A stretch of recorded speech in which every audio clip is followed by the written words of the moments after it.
Whether you're new to pool and practicing the basics, or a more experienced player performing drills to improve your shot making and positional play, the Drill Partner is perfect for you.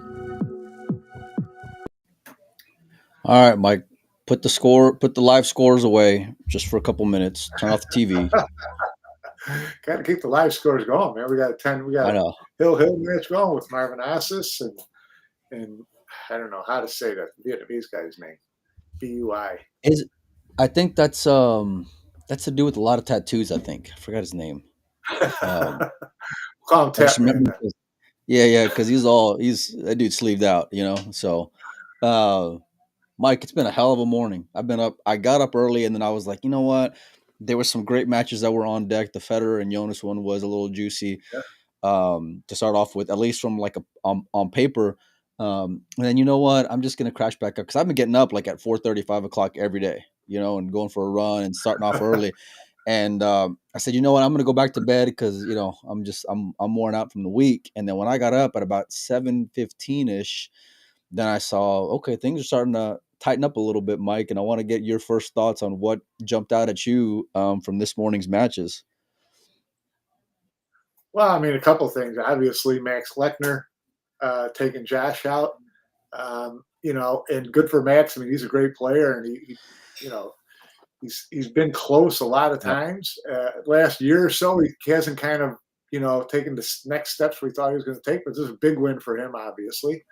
And the question with Filler is really, if you matches, he lost 2 out of his last 3, he should have lost the other one to Gerson. Told you, Mike, that was a trap one. Yeah, but it just, those guys all played well, obviously, but Josh just hasn't looked like Josh, has he? He did not, and I didn't get to see. I mean, obviously I saw. Well, no, I didn't get to see the Max match because I don't think it was on TV. But the Gerson one I got to see from beginning. Yeah, they buried him on a back table again. Yeah, I got to see that from beginning to end, and in my opinion, it was just more of Gerson jumping on him early, and you knew that was going to happen. To get a lead. Yeah, no, exactly. That's exactly what needed to happen, and it was like a grindy first couple of games, and then Gerson got a golden break, and then before you know it, it was like 4-1, 5-1. And then to be honest with you, Mike, like you can just tell that Gerson was in his head. I mean, you saw it from the nonverbals, you saw it from the way that he was playing the game. Josh completely changed his style in that match to try to grind Gerson out. But to me, it backfired. He just happened to get away with it when it counted the most towards the end of that match. But Gerson left a lot on the table during that match. But goddamn, Mike, that was just probably my favorite match of the tournament by far. Well, Gerson's always entertaining. Gerson's always entertaining because every shot is, you hold your breath because nobody jumps up on shots more than he does. He hits them and he spins and he dances. It's like, it's like he ain't even steering. He's just dance to Seinfeld. He's just praying. He's just laying on Seinfeld. That's what he looks like. He hits the ball. I get it right away for sure, man. It's like interpretive dance comes to pool. Look, it was so exciting to watch. And he doesn't even steer it because he hits the ball good. He's just after he makes contact, he just shifts, and that's part of like the uncertainty that I just appreciate of watching him. And I texted him after the match and told him congratulations because he put up a hell of a fight. And for me personally, Mike, seeing Latin American players do well on a world stage doesn't happen a whole lot, but Gerson is usually that guy who represents pretty well, and even going back to how I got introduced to him years ago, he can step up when it's time to play against big names. But man, it was a heartbreaking finish there for him at the end, Mike. Yeah, it was. Yeah. Let us know in the chat if you guys can hear us all right. Christy says no volume on my end, so looks like everything's coming in all right for us. But you ain't missing much anyway. Yeah. So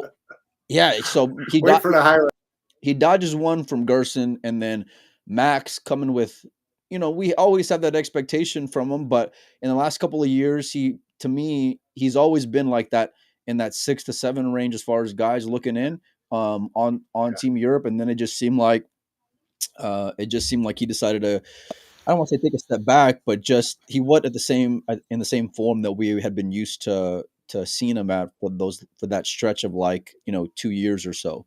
Um, Yeah.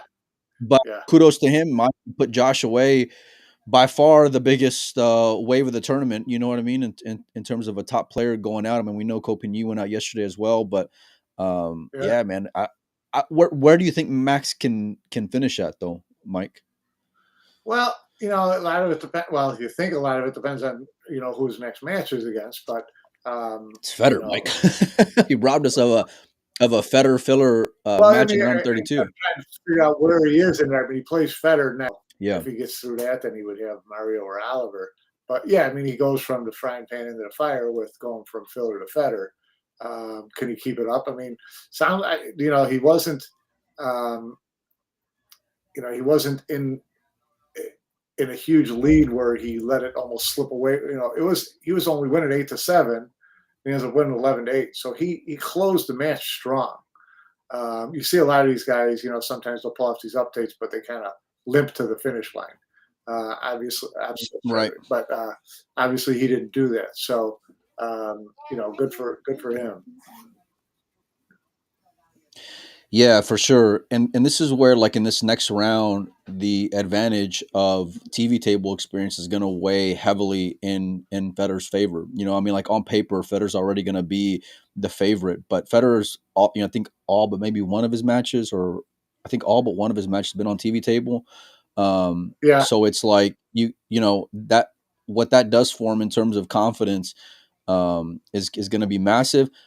If Max somehow can pull off a back-to-back filler Federer day, I mean, all bets are off. Then at that point, it's Yeah, like no, then it's one of those. Then it's one of those. Then Robbie it's Capito finals or ones where bust. taking out all the top players, and then you got to believe he can win from there. So yeah, he's a big name from today. Yep, going down is a big thing for me. I had him.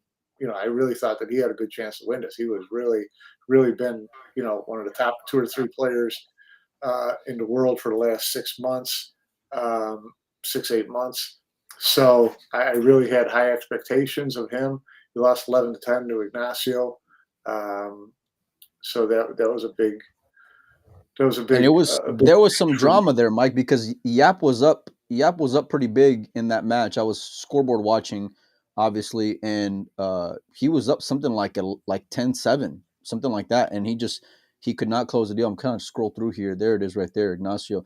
And initially, when the scoreboard finally did update, they had Yap as the winner, and it stayed like that for like at least a good 5-10 minutes. Yeah, wow. They did, and the only reason why I knew that Jeff had won is because I'm watching TV table, and Double J and the other commentator was talking about the drama at the end of that match and how it was like a missed jump shot from Yap, and then Ignacio cleaned up. But then I'm like, well, they're there, and obviously they can see the table. We couldn't see the table because it wasn't on TV table. But then the scoreboard kind of had me a little befuddled. But yeah, a huge name, and I don't know what happened, but it sounded like there was some end of match drama there. Well, somewhere earlier in the final rack, Ignacio missed a shot and shit a ball in the 8 ball, and that kept with the table. But if Yep must have gotten back to the table if he missed a jump shot, because it looked, Ignacio's shot that they kind of showed when they were switching from one table to the next just to kind of update the action was really pretty early in that rack. So, yeah. I'm scrolling back to the top here, Mike. Federer 11-9 over Jonas. Mike, that's about as good of a loss as you'll ever get in any tournament for me, in my opinion, in Jonas. And I know I've kind of had mixed opinions about him in terms of where he can realistically finish in majors. But man, he showed a lot of grit in that match against Federer, Mike, especially towards the end. I was really surprised and thoroughly impressed with the way he was able to handle himself. with the way he was able to just mentally stay in it and just close when you have a guy like Federer. And he was playing from behind basically the entire match was Jonas. But I honest to God, I thought Jonas was going to come away with it. So we mentioned Max 11-8 over Josh. Huge news there. Solnaki 11-8 over Roland. Mario 11-8 over Moritz. What's with these guys that like we haven't seen in a while, Mike? But like, you know, here they are a couple years later. Oliver, Mario, Duong continues to play strong, taking out Maciel. I'm surprised at that rematch, Mike, because they played already. Yeah, and he drilled him the first time. Yeah, it was like 9-1, and then this time he beat him again, pretty good, 11-6. That's tough to do it against these top players in a big event like this, especially consistency. So, and I watched the post-match interview with Huang regarding Maciel, and he mentioned the fact that he had gotten some rolls through the translation, and so because otherwise I really wasn't interested in that match. Just because of the lopsided scoreline. But then when I heard that from Huang, that got me a lot more interested. And it ended up being, I think through like 10 games, it was close. Then after that, Huang kind of pulled away. And then from there, Mike, it's really just been the Filipinos doing Filipino things. You know, Chua stealing one against Max, because I heard Max missed a 9-ball and then won that game, got lucky to win the next one. And then he followed up with a hill or a 10-9 golden break to seal the deal. Kudos to Max for putting out a good performance. You would have never thought that he would have gotten. I would have never thought he would have gotten within 2 games. That's the way Max's matches go. A lot of times, he just kind of grinds and he just kind of controls pace a little bit, and you know, gets out anytime you make a mistake, and just kind of like battles through it. He'll keep the match close the whole way. It's always kind of a nervy match against Max. And, you know, he had the same thing against, who did he lose to? Was it Chris Melling? One of his first loss was a really close one as well. So, you know, good showing from him. We're going to go through the round of 32 here in a minute, at least a couple of matches that are already shaping up. Robbie Capito is in a close match with Amir Ali, 7-6. Dennis Grabe, 7-8 or 8-7 over Jason. And Jason was down in that matchup, Mike. So he was down 3. He was down four games, I think, at one point. That tightens up near the end. It kind of favors Jason's at that point.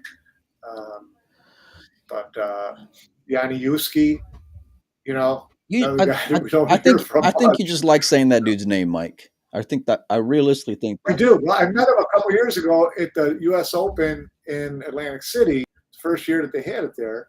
And put down somebody big. I was watching that match, and I just liked the way he was really composed, and nothing was a big deal to him. He just kind of, played his game, and now he's doubled up on Michael Feliciano, another Filipino. So, the Filipinos already have, I think, 8 through to the final 32, with a couple more still on the table, and Feliciano and.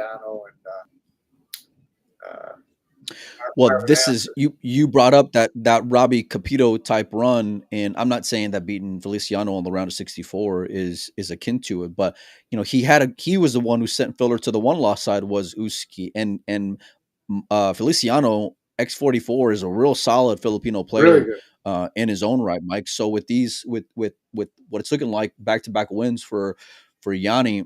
You got to figure it's like, okay, he's going to be riding that wave as long as possible. And who knows what the ceiling is. Again, Josh didn't look quite like Josh, at least in that. And I don't know how that Uski match was. And I only can talk about the Gerson one, but having 2 solid victories like that is going to be massive for confidence. Yeah. Another American goes out, Mike. Tyler Steyer down 11-7 to FSR.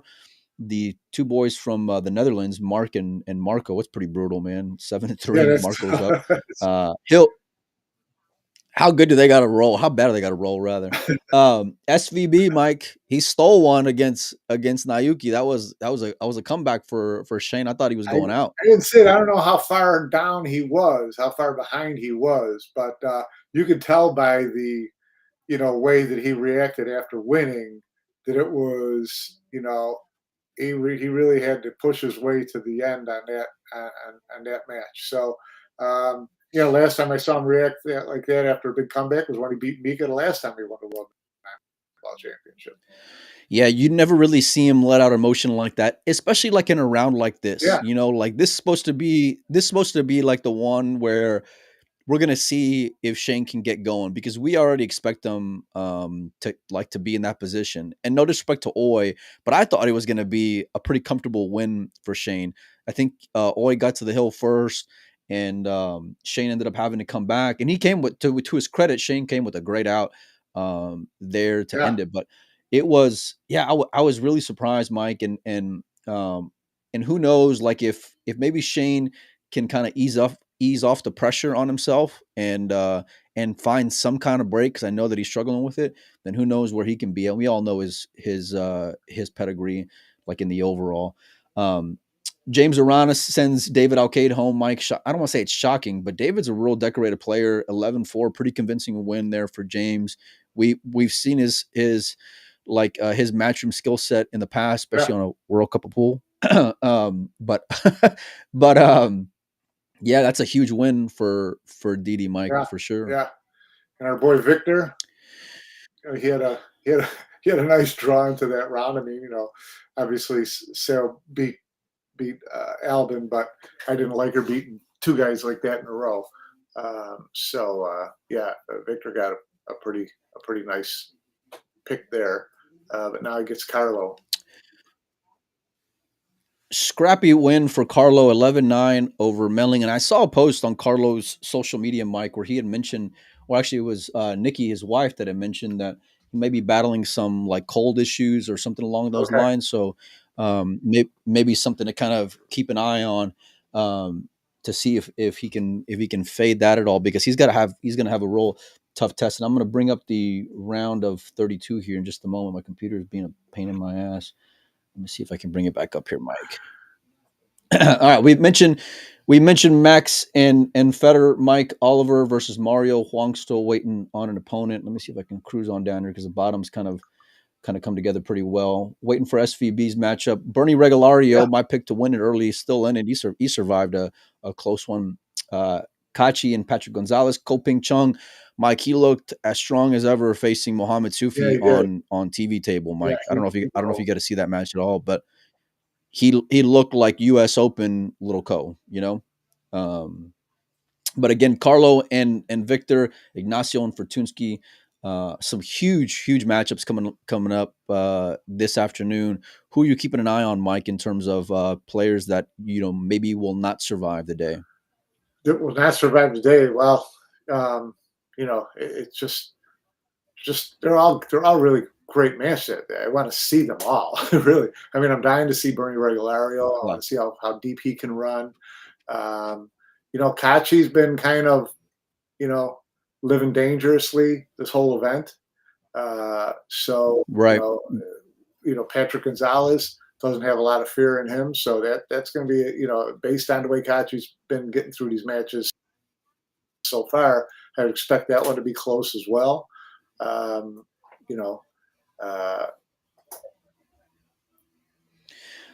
think that's a shame that they have to play each other this early, because that's a pretty tasty match there. Chua and there was some matchups that when we saw the draw yesterday that just kind of like were, all the lights started flashing of what could be, and especially given the draw. I mean, you saw Chua versus Eberle, and then Anton versus a Middle East player that I had no idea who he was. So like you just thought, okay, it's going to come.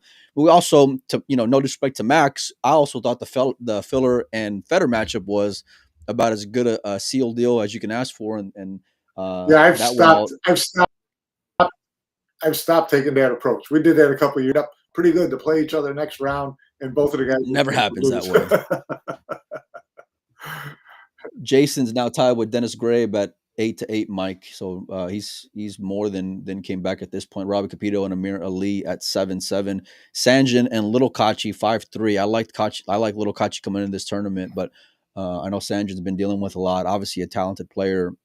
His father recently passing away, and so you can't help but want to root for that guy and see him move on in this match. But yeah, Mike, it's been it's been absolutely like the Wild West, man. You know, I've been and that's the reason why, like the Chua one, him dodging Max. We all know Anton's great, you know, and Chua is the flavor of the day. We've seen him just be on fire lately, but can Anton stop that run? I mean, he certainly got the ability to do that, you know.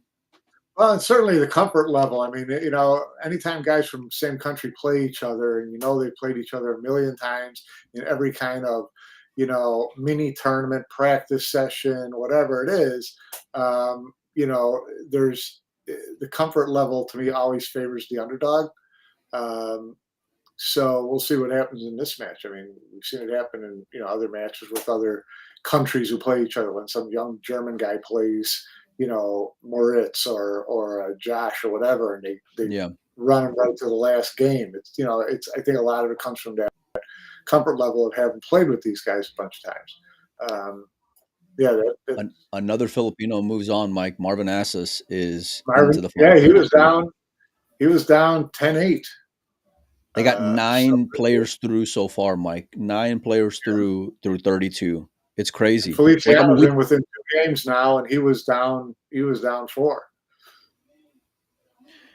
Storylines are just developing all over the place. Jason, a big question mark. I like Dennis in that match, but I told you as much whenever we were talking yesterday, seeing the draw. But if Jason can get going, and if that crowd thickens up, and especially just how big of a player that he is, like given high pressure situations, you're gonna have to kind of really keep an eye on Jason outside of just from storylines, but. Yeah, I don't know, Mike. There's a lot of shit going on this afternoon or this morning, I should say. So it's fun stuff. I mean, this is great scoreboard watching, and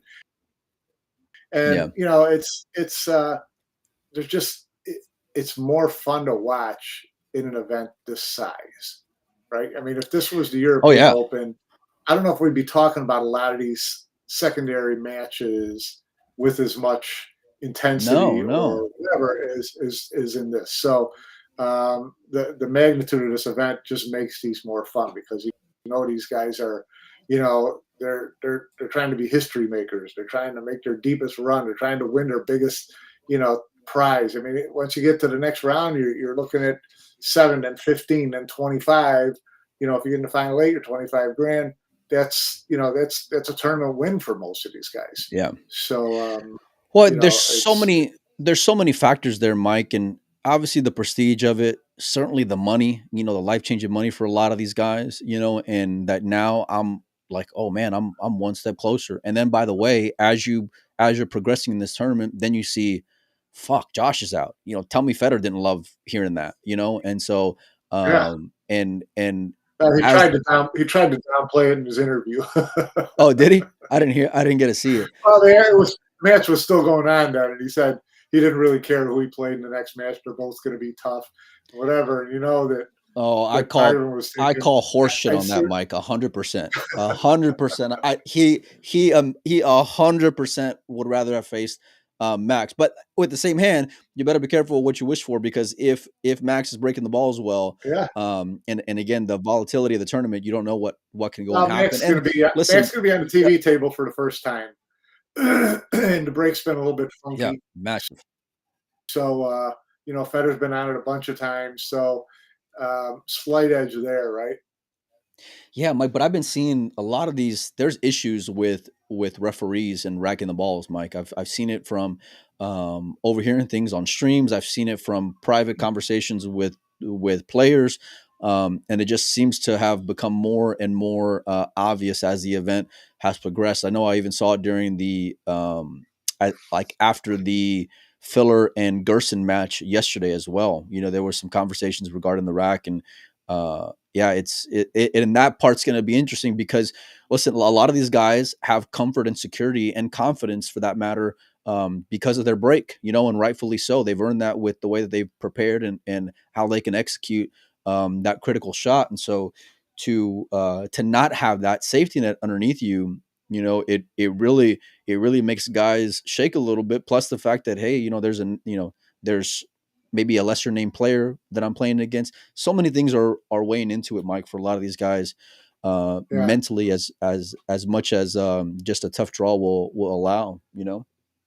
Well, a lot of people also Jason, talk about how, like, after his match, Shane was teaching the ref how to rack. yeah, I swear, as soon as he was done packing up. Yeah. Jason's at 9-8 now over Dennis. Dennis is I Yeah, don't, I when don't he know if got to 8 Jason to is. 7, when he got to 8 to 7, I thought he was a huge favorite to win this match. When he starts coming back on someone and he starts getting the train starts rolling downhill, he's hard to stop at that point. Well, and it's not just that, but like the pace of that scoreboard changing, because obviously I can't watch, right? Because we're at the house, but like it changing over so fast compared to other matches, Mike. That's when you know that's Jason being Jason, because he's a dangerous rhythm player, and his confidence just goes through the roof as he gets in gear. And listen, Dennis has had a solid run over the last year, Yeah. but Jason in a Matchroom Arena is a different kind of animal, and we've seen that before. So anyhow, Mike, give me. You think Federer survives? Do you think all the Filipinos win in the next round? Who do you like Well, going I forward? definitely like a Filipino in the Chua Raga match. Um,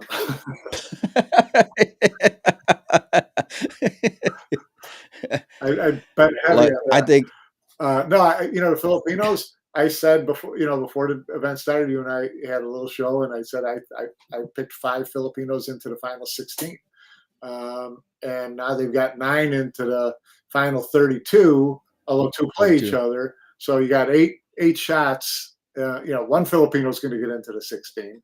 So you got seven other shots to get a few more players in there. I think that they will get 5 into the final 16. I like Federer's chances here.